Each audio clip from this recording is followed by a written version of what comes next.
나사렛 예수는 정말 하나님의 아들인가? 나사렛에서 목수일하던 그분이 누구였는가를 우리가 좀 확인해보는 시간을 갖도록 하겠습니다. 기독교에는요, 매우 독선적인 종교입니다.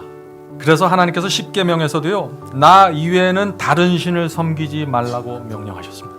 그런데 이런 점에 있어서는 예수님도 마찬가지였습니다. 예수께서 내가 곧 길이요 진리요 생명이니 나로 말미암지 않고는 하나님께로 올 자가 없느니라.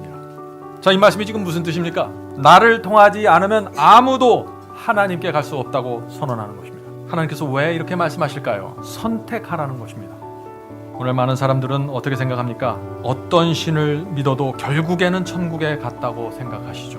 그런데 이 기독교에서는 다른 종교는 아무리 열심히 믿어도 소용이 없다고 얘기하는 것입니다. 그래서 지금도 사람들 사이에 그 나사렛에서 태어난 그 인간 예수는 메시아였는가, 아니면은 그냥 그때 잠깐 있었던 사이비 교주였는가 하는 논쟁이 벌어지고 있다는 것입니다. 자, 불교나 이슬람이나 힌두 또 다른 종교는 예수가 하나님의 아들 메시아였다는 사실을 절대 인정하지 않습니다. 왜 그럴까요? 예수님이 다른 종교에 있는 지혜자나 어떤 선지자 정도의 수준이 되어야만 기독교가 그들과 같은 수준으로 내려오기 때문이죠. 그래서 인정하면 안 되는 것입니다. 그걸 인정하는 순간 그 종교는 무너져요. 자, 그런데 오늘 우리가 만약 나사렛 예수가 정말 메시아였고 창조주 하나님의 아들이었다는 사실을 우리가 확인하면 어떻게 될까요?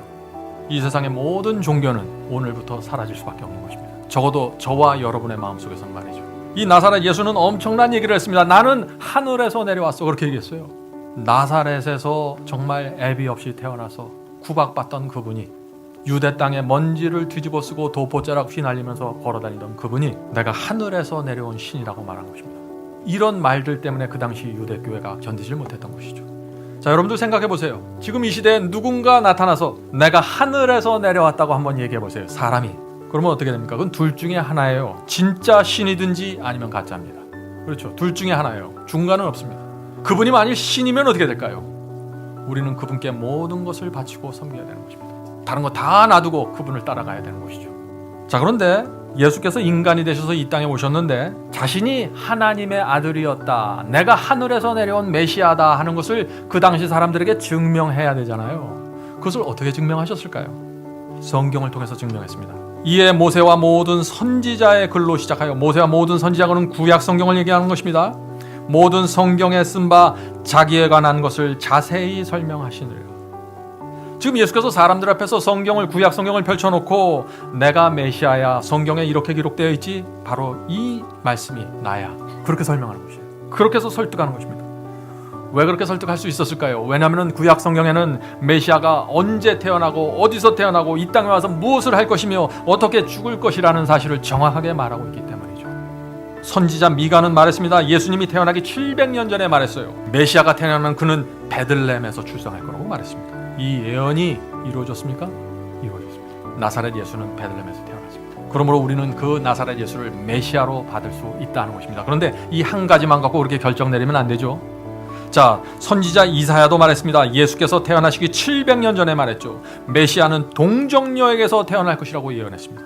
자, 이 예언 그대로 이루어졌습니다. 동정녀 마리아의 몸에서, 처녀의 몸에서 태어났죠. 그래서 나면서부터 이분은 놀림을 받고 자라게 된 것입니다. 선지자 예레미야는 예수님이 태어나기 600년 전에 메시아는 다윗의 혈통에서 태어날 것이라고 예언했는데 나사렛 예수도 어디서 태어났어요? 다윗의 후손으로 태어났습니다. 자, 선지자 예레미야는 또 이상한 예언을 했습니다. 메시아가 태어날 때 슬퍼하며 통곡하는 소리가 들릴 것이라고 했습니다. 이 예언도 이루어졌을까요? 예수께서 태어났을 때 정확하게 이루어졌습니다. 나사렛 예수가 태어났을 때 이 헤롯 왕이 어떤 명령을 했습니까? 베들레헴에 있는 2살 이하의 아이들을 다 죽이라고 명령을 했죠. 그래서 이 베들레헴 전체가 슬퍼하고 통곡하는 소리로 진동했던 것입니다. 예레미야의 예언이 성취된 것입니다. 시편 기자는 예수께서 태어나시기 1000년 전에 메시아가 태어나면은 그는 친구의 배반으로 죽을 것이라고 예언했어요. 이 예언이 성취됐습니까? 성취됐습니다. 나사렛 예수는 제자 가롯 유다의 손으로 넘겨져서 죽음을 당했죠. 자, 더 구체적인 예언이 있습니다. 선지자 스가랴는 예수께서 태어나기 500년 전에 메시아는 은 30냥에 팔릴 것이라고 예언했습니다. 참, 얼마에 팔려갈 것까지 예언해놨어요. 왜 이렇게 구체적으로 예언했을까요? 도무지 부인할 수 없을 정도로 하나님께서 보여주신 것입니다. 자, 선지자 다니엘은 예수님이 태어나기 600년 전에 메시아가 몇 년도에 죽을 것을 얘기했습니다. 날짜까지, 시간까지 정확하게 예언해 놓았습니다. 나사렛 예수가 십자가에 못 박혀 돌아가시는 그 날짜와 일치할까요? 시간까지 일치합니다.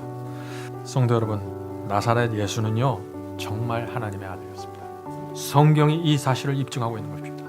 자, 그런데 오늘 저는 이 말씀을 드리려고 하는 것이 아니라 예수께서 정말 메시아였다는 사실을 구약 성경에서 가장 강력하고 분명하게 증거하는 한 예언이 있습니다.